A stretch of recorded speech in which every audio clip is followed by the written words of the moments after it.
À la fin de la série Loki, celui qui demeure perd ou lâche volontairement le contrôle de la TVA, ce qui a pour conséquence directe l'éclatement du flux temporel. Chaque nouvel embranchement est causé par un événement appelé Nexus. Jusqu'ici, il semble qu'on ait vu deux Nexus dans le MCU, le premier quand Wanda devient la sorcière rouge, je vous invite à vous abonner, on fera une vidéo qui précisera un petit peu plus tout ça bientôt. Et le deuxième lorsque Doctor Strange lance son sort dans Spider-Man No Way Home. Si on se fie aux paroles de celui qui demeure, une guerre multiverselle devrait faire rage entre ces différents variants. Mais est-ce qu'on peut vraiment se fier à lui? Est-ce qu'on peut vraiment imaginer que cette guerre multiverselle ne concerne que ces variants? Il semble peu probable que d'autres entités ne prennent pas part à ce conflit. Je pense effectivement qu'ici, celui qui demeure aurait sciemment oublié de me les mentionner pour garder un avantage tactique sur ses adversaires. En effet, plusieurs éléments me laissent penser qu'il a déjà avancé ses pions sur le grand échiquier multiversel. Premier élément, dans la série Loki, Ravonna demande à Miss Minute les dossiers sur le commencement des temps et la création de la TVA, expliquant que les créateurs de la TVA étaient en danger. Miss Minute lui donne un petit peu plus tard un dossier et Ravonna, en le prenant, lui dit « Ce n'est pas ce que je t'ai demandé ». Ce à quoi Miss Minute lui répond, je cite, « Il pense que ça te sera plus utile ». Quelque temps après, lors de l'échange entre Ravonna et Mobius, cette dernière pense que le seul à avoir un libre arbitre, c'est celui qui a dirigé la TVA. Elle est donc passée de l'idée qu'ils étaient plusieurs à l'origine de la TVA à l'idée que seule une personne dirigeait tout ça. Et ce, après avoir lu le dossier donné par Miss Minute. Donc, je pense qu'ici, elle connaît désormais l'identité de Kang, ce qui est appuyé par le fait qu'elle dise à Mobius lorsqu'elle part, qu'elle part à la recherche du libre arbitre. Libre arbitre qui est ici du coup associé à Kang, et donc elle part retrouver Kang, initiant le premier mouvement dans la guerre multiverselle qui s'annonce. Un détail qui appuie cela est la phrase cryptique de celui qui demeure soufflée à Sylvie au moment de mourir « Je te reverrai bientôt ». Il sait qu'il reprendra le pouvoir et que tout se déroulera de la même manière une fois encore. Et pour cela, il avance déjà ses pions, pour s'assurer de sa victoire.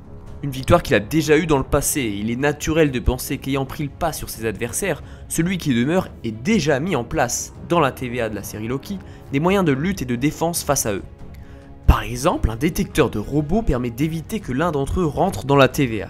Ce détail autrefois anodin prend une toute autre tournure une fois qu'on a regardé la deuxième bande-annonce de Doctor Strange. Parce que qui a des robots?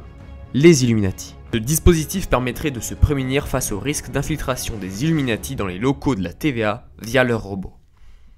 Par ailleurs, s'il s'agit réellement d'Illuminati multiversels, il semble étrange qu'ils ne prennent pas part à ce conflit. Leur organisation massive constituée de main-d'œuvre servile et infatigable leur fournirait la capacité logistique, si ce n'est de faire jeu égal avec la TVA, au moins de leur nuire partiellement.